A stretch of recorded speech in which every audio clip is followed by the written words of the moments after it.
Alright guys, welcome back to Budget Card Breaks. I just wanted to make a quick video going over a mistake that I made in Golden Auctions. It's kind of an obvious mistake, but I'm just going to point it out just so any new users don't do this. So basically in Golden Auctions, if you want to save the most money, you want to get at least 6 cards at a time, because then shipping per card is $1. I think, and I think it might even be less if you get, like, let's say 20 cards. I think it's like $6 shipping, maybe. I don't know. But what I accidentally did was I won this card for $12. Just this one card. It was the only card I won in the auction. And instead of vaulting it, I shipped it right to me, which cost $6 in shipping plus tax. So I ended up actually paying $21 for this card, which isn't the end of the world. The market value price for this card is $22. Torchic is one of my top 10 favorite Pokemon, so this was a PC card for me in the first place.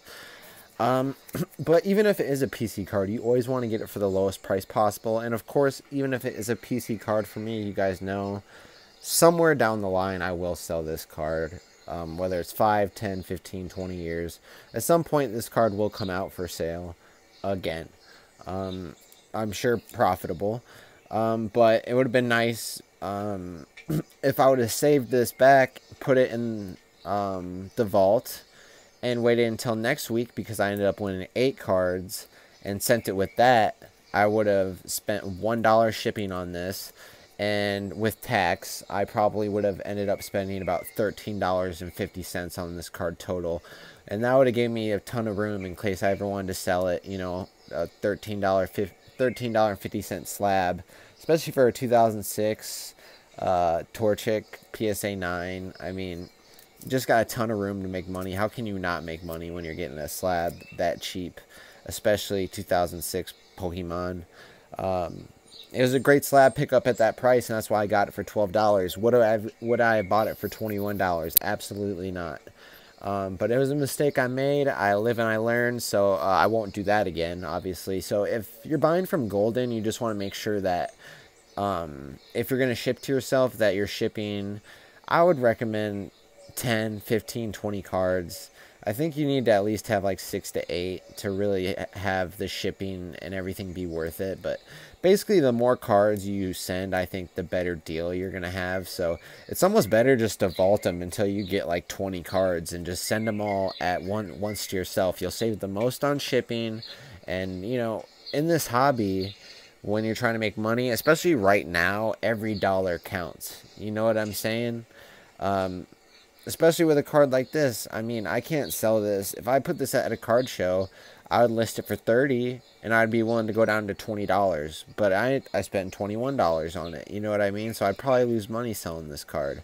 But if I spent, let's say, $13.50 total on it, you know what I mean? I could price it at $25 and sell it for $15 and still be cool. You know what I'm saying? But just a quick tip for anyone that is using Golden Auctions. I've been using it lately just because the prices are so much better, guys. Like, literally, I don't know if you guys know about those 2000 Meiji cards. They literally have, like, the chocolate kind, the blue kind, and then they have the silver version. All 3 colors. Well, I got an example of each color. 2 were PSA 5s. One was a Cyndaquil gold or chocolate that I have in the mail. Another one was a Clefairy PSA 5, and then one was a Pichu PSA 8 blue.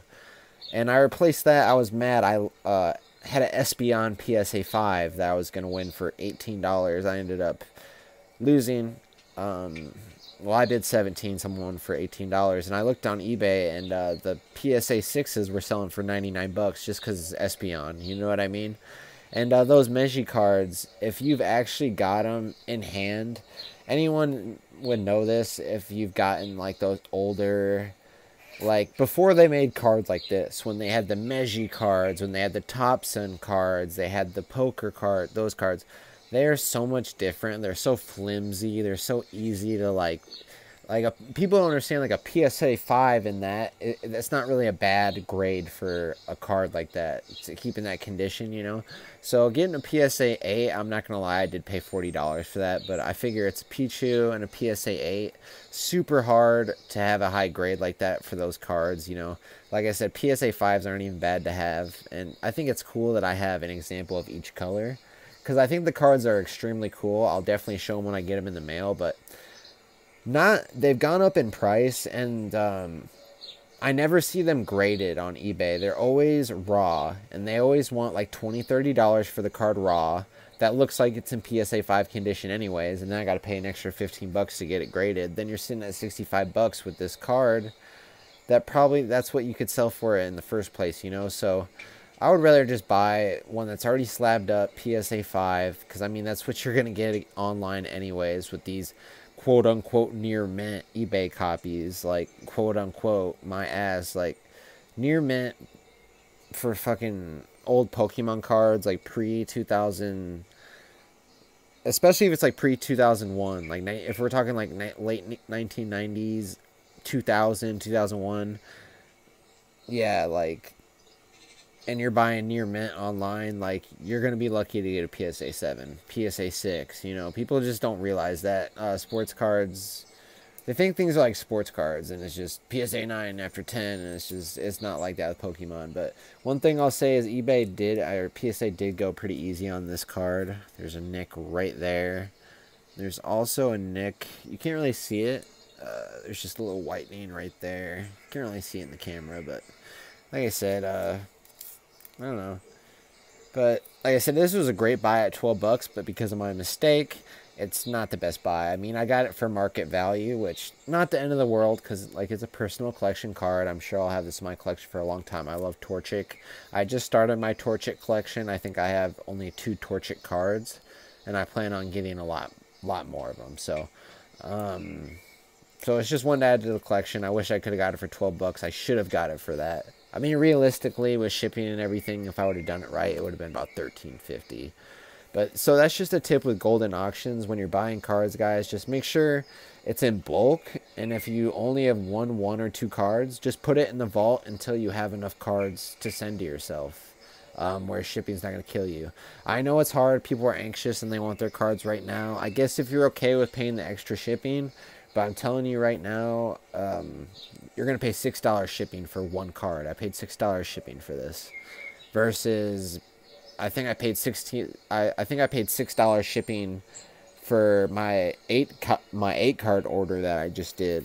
So that's less than $1 a card. So it's just something to keep in mind, just trying to help the community out. I know there's a lot of new Goldin auction users because Sports Card Radio got on there and kind of, to be honest, I really haven't been exploiting the sports card. I have been, obviously, but for sale stuff. I've been finding a lot of Pokemon stuff that I actually want to add to my collection because I broke down my Pokemon. I have so much ungraded stuff that I need to grade. That's super nice stuff, guys. Like, cards way nicer than this. Like, holos that would probably get PSA 8s that are a couple $100 a piece. I probably have like 80 cards like that. It's just a shame that I need to grade so many. That's why when I buy Pokemon card, I try to make sure it's already in a slab, just because I have too many cards that already need to be slabbed. I don't need to add any more. But what I noticed is I don't have that many Pokemon slabs. I have, in my big fireproof case, I have 2 rows, and the 3rd row is completely blank. So I want to fill that up with more PC cards. And the cool thing about Pokemon is I can find PC cards that are good enough for my PC for $12. Like, this card right here is good enough for my PC. I didn't pay $12. I should have, but you guys get the point.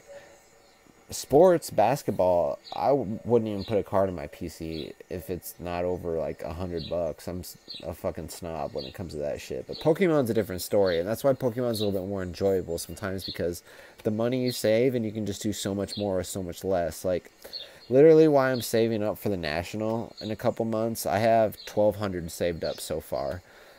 I'm literally, every time I get paid, I'm going to buy a Pokemon booster box until the National. So I'm going to start with Vivid Voltage. I'm going to get one of Fusion Strike. I'm going to get all the ones I can get at 125, I'm going to get those up. And then the ones at 140, I'm going to grab them up. Silver Tempest at 140, I think. I think get Brilliant Stars for 140. I'm going to snap that up. And I got a box of Scarlet and Violet. It came in the mail the other day.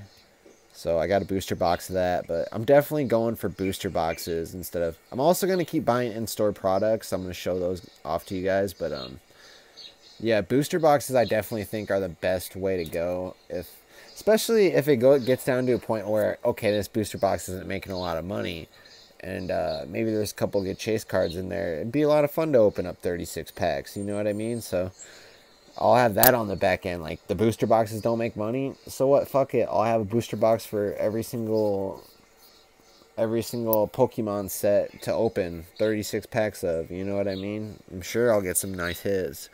But hopefully they'll shoot up in price. But who knows with, you know, because I feel like so many people have the same exact idea as me. So many people are holding back these cases, and you know what I mean? It's just not like the old days, because no one had that idea. So that's why it's so, you know, people don't have 1986 Fleer boxes like that, because no one held on to them. You know, it wasn't even a thought back then. But now everyone's thinking about it. Everyone's thinking about holding on to boxes. Anyone that really collects Pokemon, is like a hardcore collector, has a sealed collection. They do. I didn't have the sealed collection for the longest. I thought it was stupid. I was like, why wouldn't you want to open the product? And I finally started to understand it. And honestly, the sealed product is right up there with as good a display as the cards. I feel like I can't even display the cards because I'm so paranoid about sun issues. And the funny thing is, I just have one little window in my room. It probably wouldn't even do anything with the sunlight, but I'm just not comfortable displaying real cards. Like, all these cards, people ask me all the time, are those real? No, they're fake. I wouldn't just display real cards in a fucking like, if this is a real card, I mean, these are like a couple $1,000 cards. You think I'm just gonna have it in a fucking top loader just sitting here? Like, fuck it. I mean, I guess maybe some people. Yeah, definitely. It wouldn't surprise me one bit, actually.